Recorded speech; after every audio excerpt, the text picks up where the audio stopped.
2003 18% છે, 2007 26% છે, 2010 36% છે.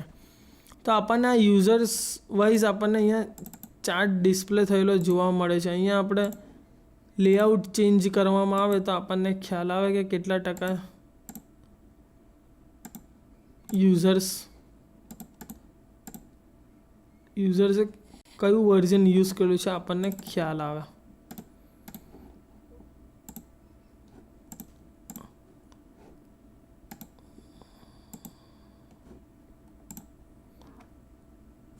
અહીંયા આપણને ખ્યાલ આવે કે વર્ઝન 10 કેટલા યુઝર્સે વાપર્યું, વર્ઝન 2000 કેટલા યુઝર્સ, વર્ઝન 2003 કેટલા યુઝર્સ. ઓકે, સેમ વે અહીંયા સેલ્સ અને પર્સન્ટેજ, સેન્ડવિચ કેટલા ટકા યુઝ થઈ સેન્ડવિચ, સલાડ કેટલા ટકા, સૂપ કેટલા ટકા, બેવરેજીસ પાણી કેટલા ટકા, ડેઝર્ટ કેટલા ટકા પસંદ કરે છે. તો અહીંયા એનો ચાર્ટ ડિસ્પ્લે થયેલો જોવા મળે છે કે સેન્ડવિચ બ્લુ કલરમાં છે એ 40% સેન્ડવિચનો ભાગ છે. તો એ 40% લોકો સેન્ડવિચને પસંદ કરે છે. સેલાડ, તો એ સેલાડ કેટલા લોકો પસંદ કરે છે તો 21% લોકો સેલાડને પસંદ કરે છે. સૂપ કેટલા ટકા પસંદ કરે છે તો 15% સૂપ પસંદ કરે છે. બેવરેજીસ 9% પસંદ કરે છે અને ડેઝર્ટમાં 15% ડેઝર્ટ પસંદ કરતા હોય છે. તો એનો આપણે પ્રિન્ટ પણ લઈ શકીએ છીએ. આમ આ થયો પાઈ ચાર્ટ. નેક્સ્ટ ચાર્ટ લઈએ area chart. Think of an area chart as a line chart in which the area below the line has been coloured. આ એક પ્રકારનો લાઇન ચાર્ટ જ છે, પણ લાઇન ચાર્ટમાં ખાલી લાઇન દોરેલી હોય છે. આ એરિયા ચાર્ટમાં લાઇન ચાર્ટની નીચે કલર પૂરવામાં આવે છે. એનું એક્ઝામ્પલ જોઈએ તો એરિયા ચાર્ટ અહીંયા 3 ટાઈપની પ્રોડક્ટ છે, પ્રોડક્ટ એ, પ્રોડક્ટ બી, પ્રોડક્ટ સી, અને એમાં ક્વાર્ટર વાઇઝ સેલ્સ દેખાડવામાં આવ્યું છે. તો એમાં ક્વાર્ટર 1માં પ્રોડક્ટ 1માં કેટલું સેલ છે, પ્રોડક્ટ બીમાં કેટલું. તો અહીંયા એઝ અ લાઇન ચાર્ટ જ છે, પણ એ લાઇન ચાર્ટમાં નીચે કલર ફિલ કરવામાં આવતો નથી. અહીંયા કલર ફિલ કરવામાં આવે છે, એટલા માટે એને એરિયા ચાર્ટ કહેવામાં આવે છે. આખો એરિયા બતાવવામાં આવે છે કે પ્રોડક્ટ એ કેટલો એરિયા કવર કરે છે. તો અહીંયા પ્રોડક્ટ એ 2103, તો 2103 સુધી આપણને અહીંયા જોવા મળે છે. તો આ એઝ અ લાઇન ચાર્ટ જ છે, પણ એમાં નીચે કલર પૂરવામાં આવ્યો છે. બીજી ટાઈપનો ચાર્ટ છે doughnut chart. It is just similar to pie chart. એ એક પ્રકાર પાઈ ચાર્ટ જ છે વિથ 2 એક્સેપ્શન. એમાં 2 એક્સેપ્શન હોય છે. It has hole in the middle. Pie ચાર્ટમાં આખું રાઉન્ડમાં હોય છે, પરંતુ અહીંયા ડોગનેટ ચાર્ટમાં મિડલમાં એક હોલ હોય છે અને આજુબાજુ ચાર્ટના ડેટાબેઝનો લેઆઉટ હોય છે. It can display more than 1 series of data. એક કરતાં વધારે સિરીઝનો ડેટા બતાવવો હોય તો ડોગનેટ ચાર્ટનો ઉપયોગ કરવામાં આવે છે. બાકી પાઈ ચાર્ટ એ સિંગલ સિરીઝ ડેટાને ડિસ્પ્લે કરવા માટે પાઈ ચાર્ટનો ઉપયોગ કરવામાં આવે છે, પરંતુ એક કરતાં વધારે ડેટાબેઝની સિરીઝ હોય, એક કરતાં મોર દેન 1 સિરીઝ ઓફ ડેટા, ત્યારે ચાર્ટનો ઉપયોગ કરવામાં આવે છે. આ ડોગનેટ ચાર્ટના એક્ઝામ્પલ જોઈએ તો ડોગનેટ ચાર્ટ માટે ફર્સ્ટ હાફ અને સેકન્ડ હાફમાં ગુજરાત અને મહારાષ્ટ્ર અને યુપીમાં અહીંયા આંકડા બતાવવામાં આવ્યા છે. તો અહીંયા આંકડાને ડિસ્પ્લે કરવા માટે અહીંયા ડોગનેટ ચાર્ટનો ઉપયોગ કરવામાં આવે છે. એક કરતાં વધારે ડેટા સિરીઝ છે, એ ડેટા સિરીઝને ડિસ્પ્લે કરવા માટે ડોગનેટ ચાર્ટનો ઉપયોગ કરવામાં આવે છે. ફર્સ્ટ હાફ ને સેકન્ડ હાફ બંને જોવા મળશે. આમ એક કરતાં વધારે ડેટા સિરીઝ હોય અને અહીંયા બીજું એક એક્સેપ્શન છે કે એમાં વચ્ચે હોલ હોય છે. તો આ હોલ એ ડોગનેટ ચાર્ટમાં જોવા મળે છે, જે હોલ પાઈ ચાર્ટમાં જોવા મળતો નથી. પાઈ ચાર્ટ અને ડોગનેટ ચાર્ટમાં આટલો ફેર છે. બીજો ચાર્ટ છે radar chart. It is simply a specialized chart that has a separate axis for each category and the axis extended outward from the center of the chart. The value of each data point is plotted on the corresponding axis. રાડર ચાર્ટની અંદર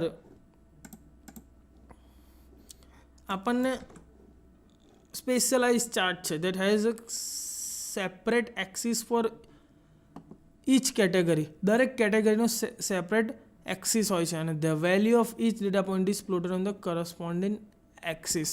યાની કે અહીંયા આપણને 3 colour આપવામાં આવે છે, red, green અને blue. એમાં colour 1, colour 2, colour 3, colour 4. તો અહીંયા આપણને ખ્યાલ આવશે કે કલર 1માં રેડ કેટેગરી 1, કલર કેટેગરી 1માં રેડ, ગ્રીન અને બ્લુનું વેચાણ કેટલું છે. તો અહીંયા ખ્યાલ આવશે કે કલર 1નું વેચાણ આપણને 300 સુધીના પોઈન્ટ મેક્સિમમ આપવામાં આવેલા છે. કલર 1 અને રેડ, કલર 1 અને રેડ તો એમાં 280 પોઈન્ટ છે. તો એ 280 પોઈન્ટ સુધી અહીંયા ડિસ્પ્લે થયેલા જોવા મળશે. ગ્રીનમાં છે 255, તો આપણને 255 ગ્રીન સાઇઝમાં જોઈએ તો 255 આ બાજુ ગ્રીન 255 સુધી જોવા મળશે. જો અહીંયા ડેટાની સિરીઝ વધારવામાં આવે, અહીં 200ની જગ્યાએ 300 કરવામાં આવે તો છેક 300 સુધી ગ્રીન કલર 1માં જે છે એ જઈ શકે છે. બ્લુ કલર છે કલર 1નો બતાવવામાં આવ્યો છે, રેડ કલર એ કલર 2નો બતાવવામાં આવ્યો છે, ગ્રીન કલર એ કલર 3નું બતાવવામાં આવ્યું છે અને 4 કલરે કલર 4નો બતાવવામાં આવે છે. તો આમ કલર 1નો જો ડેટા વધારવામાં આવે 300ની જગ્યાએ થોડોક ઓછો કરવામાં આવે, 125 કરવામાં આવે તો આપણે 125 સુધી અહીંયા ડિસ્પ્લે થાય છે. આમ રાડર ચાર્ટ એ એક સ્પેશિયલાઇઝ ચાર્ટ છે. ત્યારબાદ stock chart. Stock chart are most useful for displaying stock market information. Stock માર્કેટની માહિતી બતાવવા માટે સ્ટોક ચાર્ટનો ઉપયોગ કરવામાં આવે છે. This chart require 3 to 5 data series depending on sub type. Stock chart જોઈએ તો સ્ટોક ચાર્ટની અંદર સ્ટોક ચાર્ટમાં આપણે most of basically useful for displaying stock market. આમ તો સ્ટોક માર્કેટમાં ઉપયોગ થાય છે, પરંતુ અહીંયા આપણને ટેમ્પરેચરમાં બતાવવામાં આવ્યું છે કે temperature in May, month of May, એમાં પહેલા દિવસે હાઈએસ્ટ કેટલું, લોએસ્ટ કેટલું અને એવરેજ ટેમ્પરેચર કેટલું. પહેલી તારીખથી લઈને 30 તારીખ સુધી હાઈએસ્ટ ટેમ્પરેચર કેટલું રહ્યું, લોએસ્ટ ટેમ્પરેચર કેટલું રહ્યું, તાપમાન અને એનું એવરેજ તાપમાન ડેલી કેટલું રહ્યું એ બતાવવા માટે સ્ટોક ચાર્ટનો ઉપયોગ કરવામાં આવે. તો અહીંયા આપણને ખ્યાલ આવશે કે પહેલી તારીખે કેટલું એવરેજ તાપમાન હતું, 62 હતું, બીજી તારીખે એવરેજ 60 હતું, ચોથી તારીખે 69 હતું. તો આમ આપણને હાઈએસ્ટ, લોવેસ્ટ, પછી આ હાઈ છે 74, એ 74 એટલે અહીંયાથી કેટલું ઉપર જાય છે. આ જે છે એ બધું, આ જે તાપમાન છે એવરેજ તાપમાન બતાવે છે, સિરીઝ એવરેજ. અને આ જે ઉપરની લાઈન છે એમાં હાઈ લાઈન બતાવવામાં આવે છે અને નીચેની લાઈન છે લો લાઈન બતાવવામાં આવે છે, લો પોઈન્ટ વેલ્યુ, કે જેમાં 50 પહેલા દિવસે લોએસ્ટ તાપમાન 50 છે અને હાઈએસ્ટ તાપમાન 74 છે. આમ આ થયા 4 જુદી જુદી ટાઈપના. તો હવે આપણે આગળ વધીશું. પાઇવોટ ટેબલ કોને કહેવાય? તો એ પાઇવોટ ટેબલ વિશે આપણે માહિતી જોઈતી હોય તો આપણે પ્રેઝન્ટેશન દ્વારા જોઈએ. પાઇવોટ ટેબલ એ એક ડાયનામિક સમરી રિપોર્ટ છે કે જે ડેટાબેઝમાંથી જનરેટ થાય છે.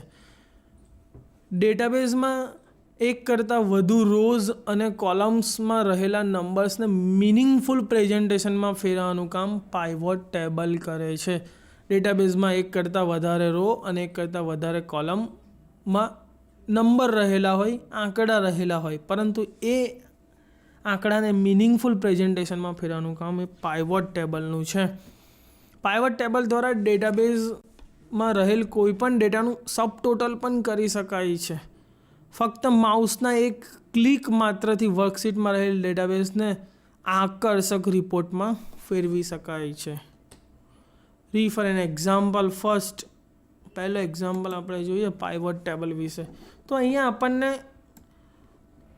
ઓર્ડર આઈડી, પ્રોડક્ટ આપવામાં આવે છે. એ પ્રોડક્ટમાં જુદી જુદી પ્રોડક્ટ છે. કેરેટ છે, બ્રોકોલી છે, બનાના છે, બીન્સ છે, ઓરેન્જ છે. આમાં બે ટાઈપની કેટેગરી છે. એક કેટેગરી વેજીટેબલ્સની છે ને એક કેટેગરી ફ્રૂટની છે.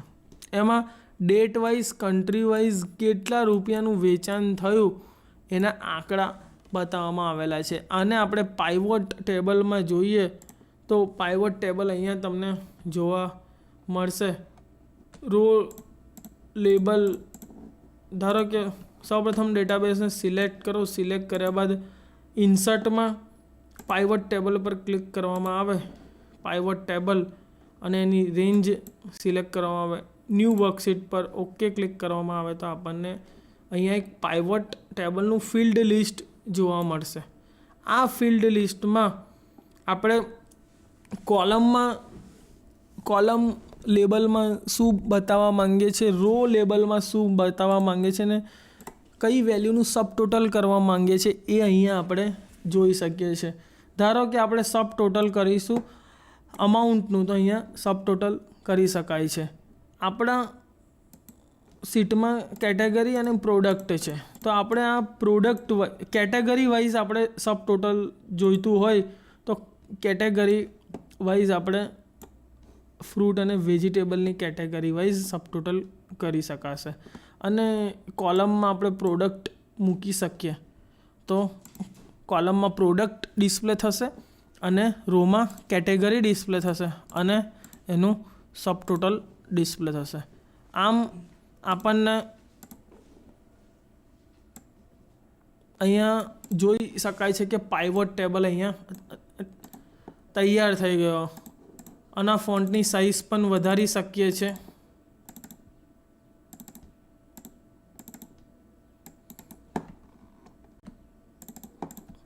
ત્યારબાદ આમાં ફિલ્ટરિંગ પણ એપ્લાય કરી શકાય છે. ધારો કે મારે ખાલી ફ્રૂટ્સની જ માહિતી જોઈએ છે તો ફ્રૂટ્સ ઉપર ક્લિક કરો તો ફ્રૂટની માહિતી, એમાં ફ્રૂટમાં એપલ, બનાના, ઓરેન્જ અને કેટલું વેચાણ થયું એ અહીંયા જોવા મળશે. ફ્રૂટની જગ્યાએ વેજીટેબલ્સનું જોઈએ છે તો વેજીટેબલ્સનું જોવા મળશે. એમાં બીન્સ કેટલું ગયું, બ્રોકોલી, કેરેટ, બરાબર ને એનું grand total. This is one of the very useful. This is not a simple table. આ કોઈ સિમ્પલ ટેબલ નથી, આ પાઇવોટ ટેબલ છે. આ પાઇવોટ ટેબલની મદદથી યુઝફુલ ગ્રાફ પણ બનાવી શકીએ છીએ. આપણે અહીંયા જોઈએ તો અહીંયા ગ્રાફ બતાવવામાં આવ્યો છે. તો અહીંયા આપણને જોવા મળે કે અહીંયા રો લેબલ અને સમ ઓફ અમાઉન્ટ. અહીંયા આપણને ખ્યાલ આવે કે એપલ કેટલા નંગ વેચાયા, બનાના કેટલા રૂપિયાનું વેચાયું, ઓરેન્જ કેટલા રૂપિયાનું વેચાયું, બીન્સ કેટલા રૂપિયાનું, બ્રોકોલી કેટલા રૂપિયાનું, કેરેટ કેટલા રૂપિયાનું. અને અહીંયાથી આપણે ફિલ્ટરિંગ પણ કરી શકીએ છીએ. ચાર્ટનું ફિલ્ટરિંગ, ખાલી એપલનું ડિસ્પ્લે કરો તો માત્ર એપલનો ચાર્ટ ડિસ્પ્લે થશે કે કેટલા રૂપિયાના એપલ વેચાયા. આમ અહીંયા ફિલ્ટરિંગ પણ કરી શકીએ. સિલેક્ટ ઓલ કરીશું તો બધા ડિસ્પ્લે થયેલા જોવા મળશે. અહીંયા આપણે ખાલી ફ્રૂટનો ચાર્ટ બતાવો છે તો ફ્રૂટ્સ જોવા મળશે. તો 3 જ પ્રકારના ફ્રૂટ્સ છે, એપલ, બનાના અને ઓરેન્જ. એ 3 પ્રકારના ફ્રૂટ્સ આપણને અહીંયા ડિસ્પ્લે થયેલા જોવા મળે છે. આને પાઇવોટ ચાર્ટ કહેવામાં આવે છે, પાઇવોટ ટેબલ અને પાઇવોટ ચાર્ટ. નેક્સ્ટ એક્ઝામ્પલ પણ આપણને આપેલો છે. સેમ વે એ જ પ્રકારનો એક્ઝામ્પલ છે. એમાં જે હોસ્પિટલમાં જે કેસ આવે એના કેસના નંબર, પેશન્ટનું નામ, એડ્રેસ, ફોન નંબર, એજ, સેક્સ, કમ્પ્લેન, ડાયગ્નોસિસ. તો એ પ્રમાણે અહીંયા ચાર્ટ દર્શાવવામાં આવેલો છે, પાઇવોટ ચાર્ટ. તો અહીંયા મેલ અને ફિમેલ સેક્સ વાઇઝ અહીંયા બતાવવામાં આવેલ છે. તો એ ડેટાબેઝને ratio of male to female. Okay, તો અહીંયા જોઈ શકાય છે કે જુદી જુદી કમ્પ્લેન વાઇઝ મેલ કેટલા આવ્યા અને ફિમેલ કેટલા આવ્યા. તો આપણે અહીંયા એક આપણો જે ડેટાબેઝ છે એ ડેટાબેઝને મિનિંગફુલ ઇન્ફોર્મેશનમાં વિથ ગ્રાન્ડ ટોટલ સહિત રો અને કોલમ વાઇઝ ડિસ્પ્લે કરી શકીએ છીએ. આ એક પાઇવટ ટેબલની ફેસિલિટી છે કે જેના દ્વારા મિનિંગફુલ માહિતી આપણે ડિસ્પ્લે કરી શકાય છે. અહીંયા જોવામાં આવે તો આપણને પાઇવટ ટેબલ જોવા મળે છે. આમ આપણી જરૂરિયાત મુજબ પાઇવટ ટેબલને ફિલ્ડને એડિટિંગ પણ કરી શકીએ છીએ, હટાવી શકીએ છીએ, રો અને કોલમમાં એડ કરી શકીએ છીએ. જેનું ચાહીએ જે વસ્તુનું સબ ટોટલ મેળવવા માંગતા હોય એ દરેક વસ્તુનું સબ ટોટલ પણ મેળવી શકીએ છીએ. હવે આપણે જોઈએ what if analysis. What if analysis એક્સેલમાં શું છે? તો એક્સેલમાં તૈયાર કરવામાં આવતી ડાયનામિક મોડલની વર્કશીટમાં સેલમાં જે ફોર્મ્યુલા વપરાય છે તે રેફરન્સિંગ ફોર્મ્યુલા હોય છે. ડાયનામિક મોડલમાં રેફરન્સિંગ ફોર્મ્યુલાનો ઉપયોગ કરવામાં આવે છે, જેને લીધે જો ઇનપુટ ડેટામાં કોઈ ફેરફાર કરવામાં આવે તો વર્કશીટને રીકેલ્ક્યુલેટ કરવાની જરૂર પડે છે. તો આવા સમયે ડાયનામિક એપ્રોચવાળી વર્કશીટમાં રહેલ સેલ્સની વેલ્યુ ઓટોમેટિકલી રીકેલ્ક્યુલેટ થઈ જાય છે.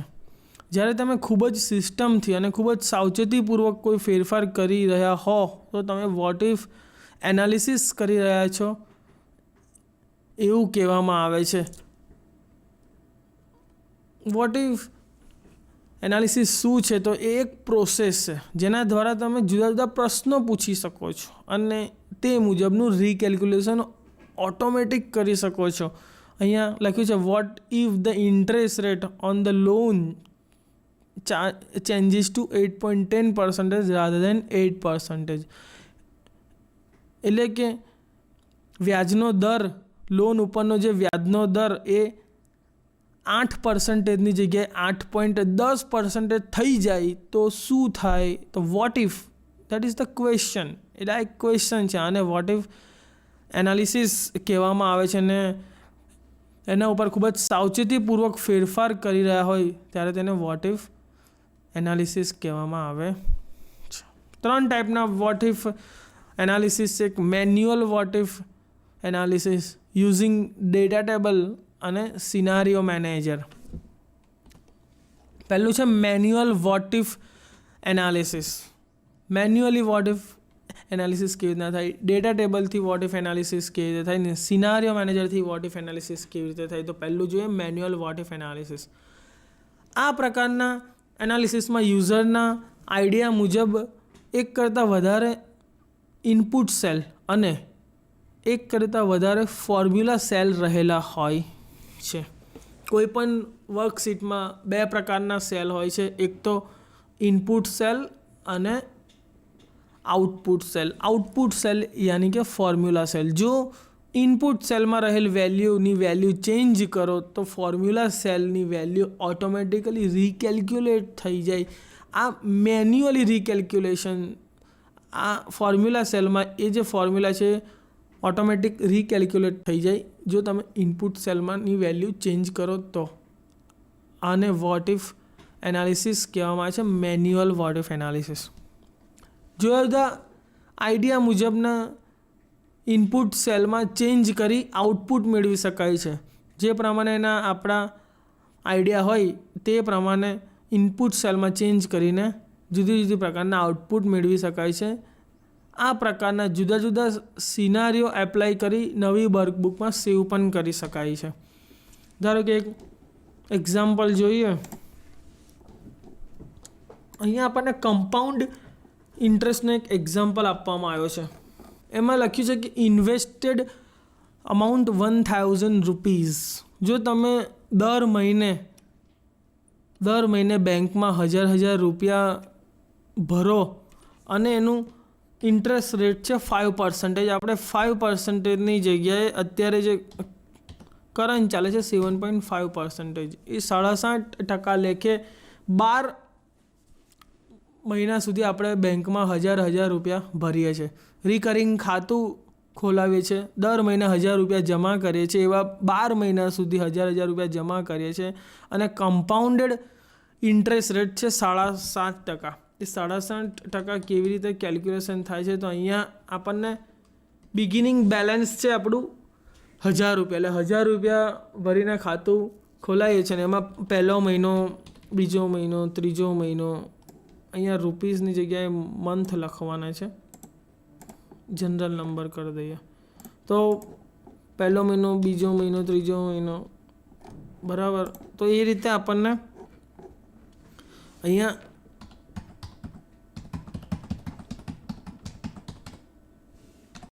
10 મહિનાનું કેલ્ક્યુલેશન આપ્યું છે. 11મા મહિનાનું 10 મહિના સુધીનું કેલ્ક્યુલેશન આપણે જોઈએ. અહીંયા આપણે 12મો મહિનો એડ કરી દઈએ.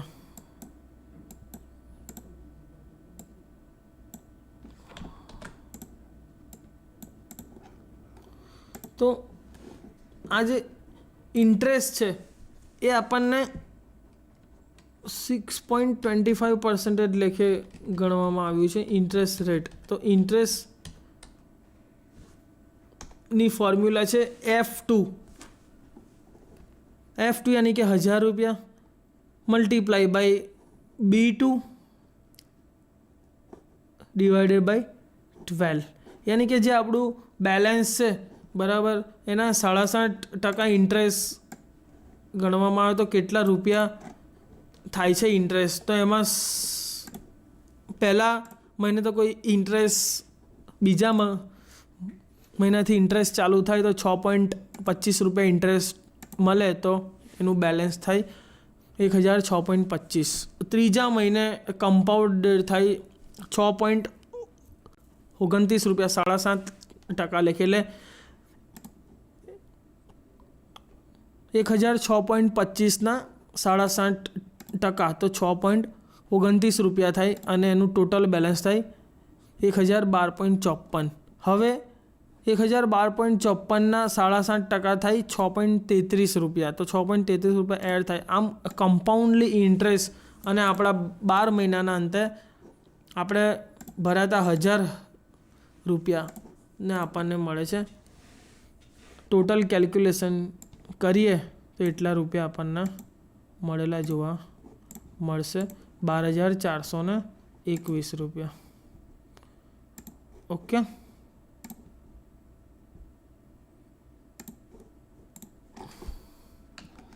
આપણું ટોટલ આપણને વર્ષના અંતે 12,421 રૂપિયા આપણના હાથમાં આવશે. આપણે દર મહિને હજાર ભર્યા, 12 મહિના સુધી 12,000 રૂપિયા ભર્યા અને વર્ષના અંતે આપણને મળે 12,421.22 રૂપિયા. હવે આપણે જોવાનું છે કે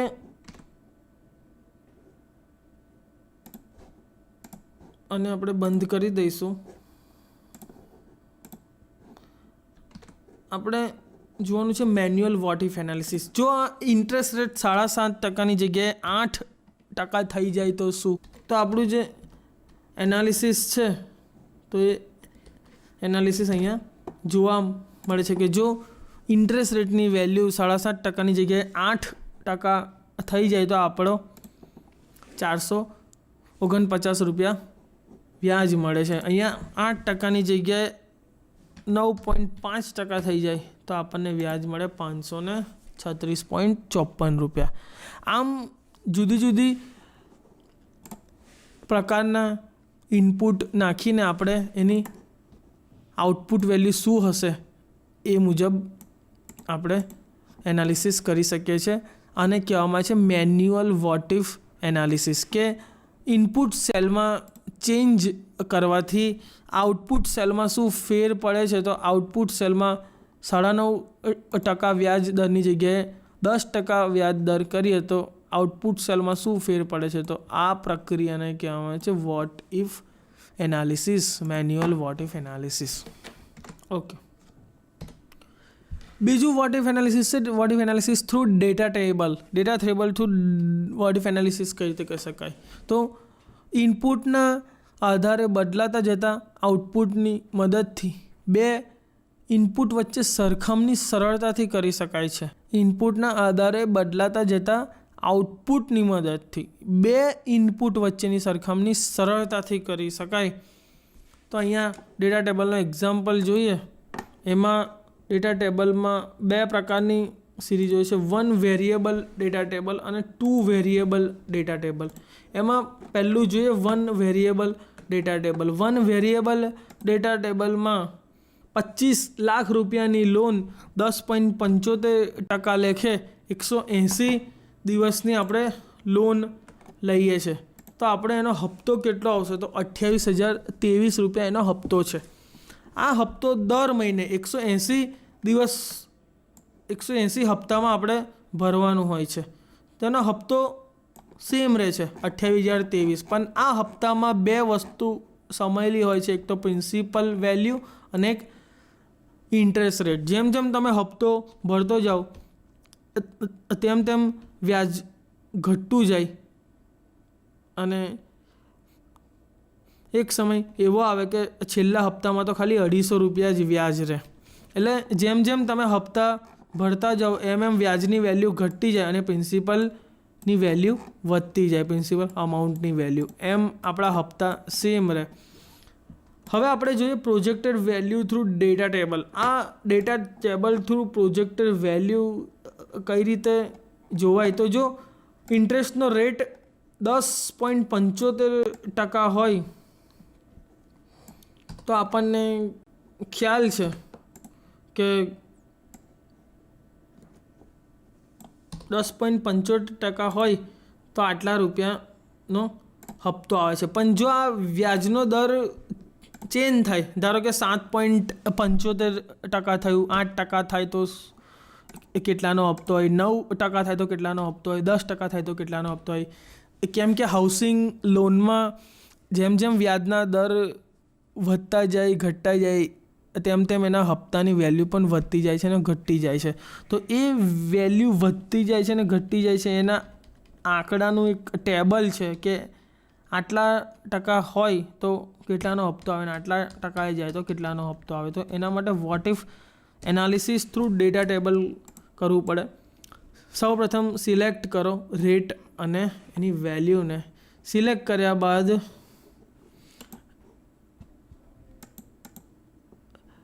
ડેટામાં જવાનું. ડેટામાં જઈને vote if analysis data table. Data ટેબલમાં આપણે કોલમમાં પહેલું રો ઇનપુટ સેલ ને બીજું કોલમ ઇનપુટ સેલ. પરંતુ આપણે 1 વેરિયેબલ સિરીઝનો ડેટા ટેબલ જોઈએ છે ને એમાં આપણે કોલમમાં વેલ્યુ મૂકવાની છે કે ભાઈ 60% વ્યાજ હોય તો એને કેટલાનો હપ્તો આવે. તો આપણે કોલમમાં આપણે રેટ મૂકીશું તો આપણને બધાનું રીકેલ્ક્યુલેશન થઈને આવશે કે 7.5% હોય તો એનો હપ્તો આવે 23,531. 10.75 હોય તો 28,023. 11.50 હોય તો 29,204 રૂપિયા ને 75 પૈસા. આમ આખી સીટનું રીકેલ્ક્યુલેશન થાય છે through data table, vote if analysis જેને કહેવામાં આવે છે. હવે 2 વેરિયેબલ ડેટા ટેબલનો ઉપયોગ જોઈએ. બે પ્રકારના વેરિયેબલ હોય. એક અહીંયા આપ્યું છે આપણને સેલ્સ પ્રોજેક્શન. ધારો કે સેલ્સ 2014નું સેલ્સ છે આપણી પાસે 5 લાખ રૂપિયા. એનો ગ્રોથ છે 1.75. 2015માં 1.75% વધ્યું અને એનો એક્સપેન્સ છે 5%.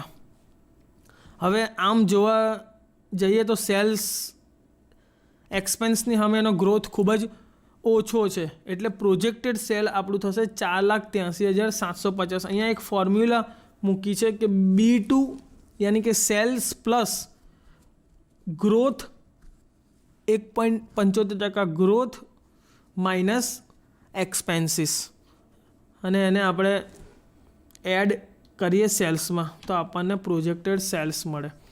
આ પ્રોજેક્ટેડ સેલ્સ મેળવવા માટે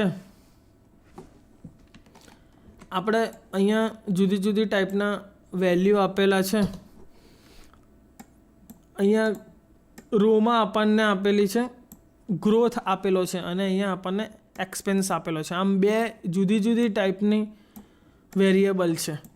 તો આપણે જો 1% ગ્રોથ હોય અને શું કહે એની સામે 10% એક્સપેન્સ હોય, 1% ગ્રોથ હોય એની સામે 30% એક્સપેન્સ હોય, તો એનું પ્રોજેક્ટેડ સેલ્સ કેટલું હશે એ શોધવા માટે સૌપ્રથમ સિલેક્ટ કરો.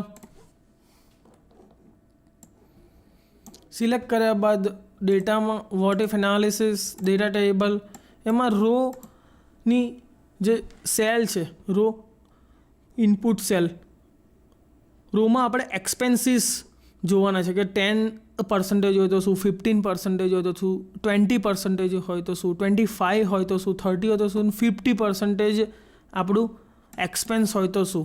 તો એના માટે રોમાં આપણે લઈશું એક્સપેન્સીસ અને કોલમમાં આપણે જોવાના છે ગ્રોથ જોવાનો છે કે જો સેલ્સ નેક્સ્ટ યરમાં 1% ગ્રોથ હોય તો એનું વેલ્યુ કેટલી હોય, 1.5 હોય તો કેટલું હોય. તો આપણે અહીંયા લઈશું ગ્રોથ. ક્લિક કરીશું તો આપણને અહીંયા આખા ટેબલની વેલ્યુ ઓટોમેટિકલી રીકેલ્ક્યુલેટ થઈને જોવા મળશે. આના ઉપરથી આપણને ખ્યાલ આવે કે જે આપણું પ્રોજેક્ટેડ સેલ્સ આપણે જે ધાર્યું છે 4,83,750 અને એમાં જો 1.75% ગ્રોથની જગ્યાએ 1.50% ગ્રોથ થાય અને 5% એક્સપેન્સની જગ્યાએ 15% એક્સપેન્સ થાય તો આપણું પ્રોજેક્ટેડ સેલ્સ એટલે આપણું સેલ્સ 2015માં કેટલું હશે તો 4,83,750ની જગ્યાએ આપણું સેલ્સ હશે 4,32,500. આ પ્રકારનું એનાલિસિસ એ ડેટા ટેબલની મદદથી કરી શકાય છે. નેક્સ્ટ આપણે જોઈએ સિનારિયો મેનેજરની મદદથી વોટ ઇફ એનાલિસિસની પ્રક્રિયા કઈ રીતે કરી શકાય છે. માઇક્રોસોફ્ટ એક્સેલમાં વિવિધ પરિણામ ઉત્પન્ન કરતા ઇનપુટ વેલ્યુના સેટ બનાવી શકાય છે અને તેને સિનારિયો તરીકે સેવ કરી શકાય છે. યાની કે આપણે જેટલા ઇનપુટ આપણે આપીએ એ ઇનપુટના જેટલા આઉટપુટ મળે છે એ દરેકના આપણે એક સિનારિયો બનાવી શકીએ છીએ, એના સેટ બનાવી શકીએ છીએ અને એને સેવ કરી શકીએ છીએ થ્રુ સિનારિયો મેનેજર. સિનારિયો એક ઇનપુટ વેલ્યુઝનું જ ગ્રુપ છે જેને કોઈ નામ આપી શકાય છે. ભવિષ્યમાં આ પ્રકારના ઇનપુટની અને તેના દ્વારા મળતા રિઝલ્ટની જ્યારે પણ જરૂર હોય ત્યારે સિનારિયો મેનેજરનો ઉપયોગ કરી શકાય છે. ત્યારે તે સિનારિયોનું નામ જ પસંદ કરવામાં આવે છે. એક્સેલ આ સિનારિયોમાં સેવ કરેલ ઇનપુટ વેલ્યુના સેટને એપ્લાય કરીને તેના અનુરૂપ રિઝલ્ટમાં થતા ફેરફાર દર્શાવે છે. એક વર્કશીટમાં આવા વિવિધ સિનારિયો સેવ કર્યા પછી સિનારિયો મેનેજરની મદદથી સમરી રિપોર્ટ પણ તૈયાર કરી શકાય છે. ફોર એન એક્ઝામ્પલ જોઈએ તો અહીંયા જુદી જુદી ટાઈપના સિનારીઓ આપેલા છે. ધારો કે અહીંયા આપણને એક એક્ઝામ્પલ છે રિસોર્સ કોસ્ટ વેરિયેબલ. આ રિસોર્સ કોસ્ટ વેરિયેબલમાં અર્લી લેબલ કોસ્ટ આપેલી છે 30 રૂપિયા અને મેટિરિયલ કોસ્ટ આપેલી છે 56 રૂપિયા. હવે આપણે 3 જુદી જુદી પ્રોડક્ટ બનાવીએ છીએ. આ પ્રોડક્ટમાં પર યુનિટ પર કલાકમાં 12 યુનિટ થાય છે, પ્રોડક્ટ બીમાં 14 યુનિટ અને પ્રોડક્ટ સીમાં 24 યુનિટ. મટીરિયલ પર કોસ્ટ 6 રૂપિયા, 9 રૂપિયા અને 14 રૂપિયા પર unit. Material 6 unit material use થાય છે, 9 યુનિટ મટીરિયલ યુઝ થાય છે, 14 યુનિટ મટીરિયલ યુઝ થાય છે. એમાં કોસ્ટ ટુ પ્રોડ્યુસ એમાં કેટલી કોસ્ટ થશે તો આપણે અહીંયા ફોર્મ્યુલા મૂકી શકીએ કે B2 યાની કે 30 ઇન્ટુ પર યુનિટનું જે લેબર કોસ્ટ છે પર યુનિટ, કેટલા યુનિટ યુઝ થયા એ plus material cost multiply by material per unit, તો આપણે અહીંયા કોસ્ટ પ્રોડ્યુસ શોધી શકીએ છીએ. સેલ્સ પ્રાઇસ આપણને પ્રોડક્ટ એ બનાવતા 696 રૂપિયા લાગ્યા અને એની સામે 795માં સેલ્સ છે.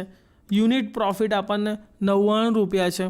એમાં યુનિટ પ્રોડ્યુસ 36 યુનિટ પ્રોડ્યુસ કર્યા તો આપણે 99 રૂપિયા લખે 36 યુનિટ પ્રોડ્યુસ કરે તો આપણને 3564 રૂપિયામાં થાય. પ્રોડક્ટ એના 36 યુનિટ આપણને 3564માં પડે. સેમ વે બીમાં અને સીમાં.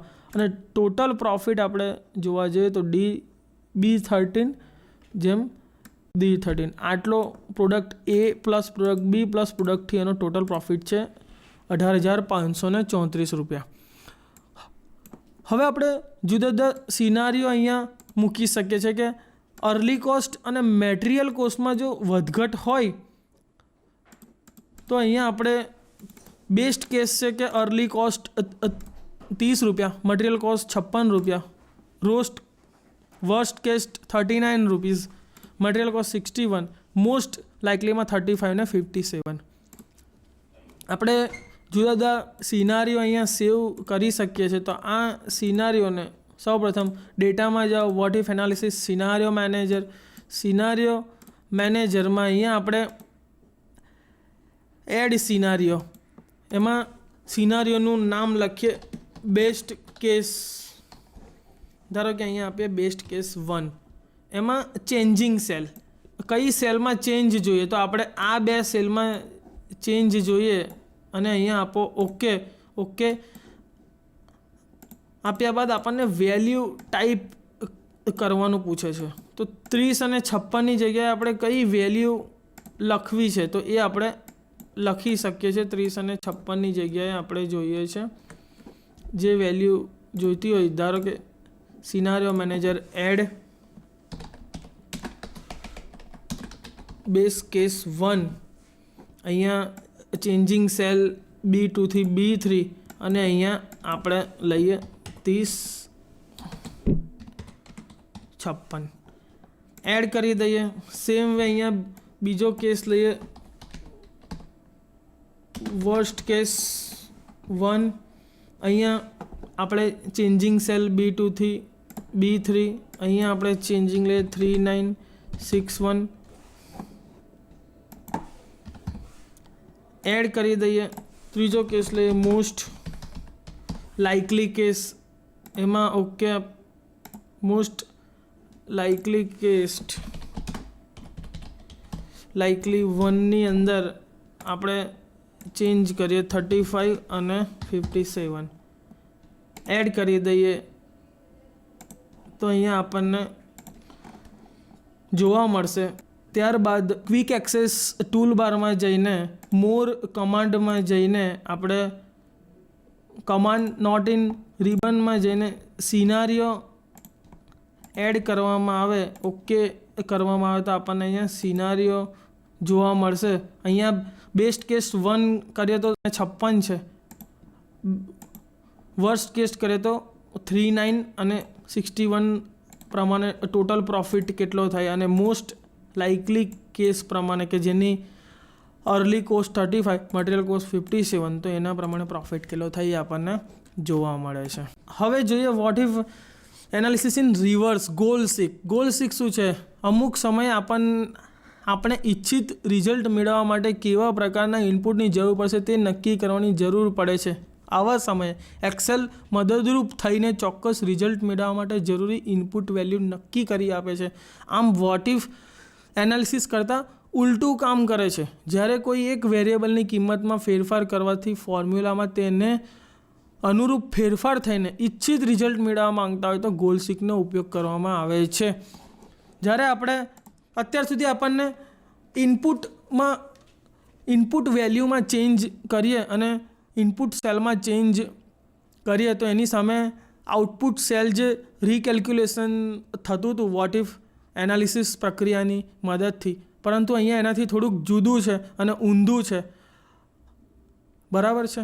તો આપણે અહીંયા આઉટપુટ સેલમાં જ્યારે ચેન્જ કરીએ અને એમાં ઇનપુટમાં શું ફેરફાર આવે છે એ પ્રક્રિયાને ગોલ સીક કહેવામાં આવે છે કે આપણો ગોલ આપણે જાતે સેટ કરી શકીએ છીએ અને એ ગોલ સેટ કરવા માટે સૌપ્રથમ ડેટામાં વોટ ઇફ એનાલિસિસ, ગોલ સિકિંગમાં આપણે આ જે લોનની અમાઉન્ટ છે 3,20,000, જો એની વેલ્યુ આપણે એ 3,20,000ની જગ્યાએ આપણે ધારો કે 5 લાખ રૂપિયાની લોન લીધી, 5 લાખની 5, તો એની પરચેસ પ્રાઇસ શું હશે?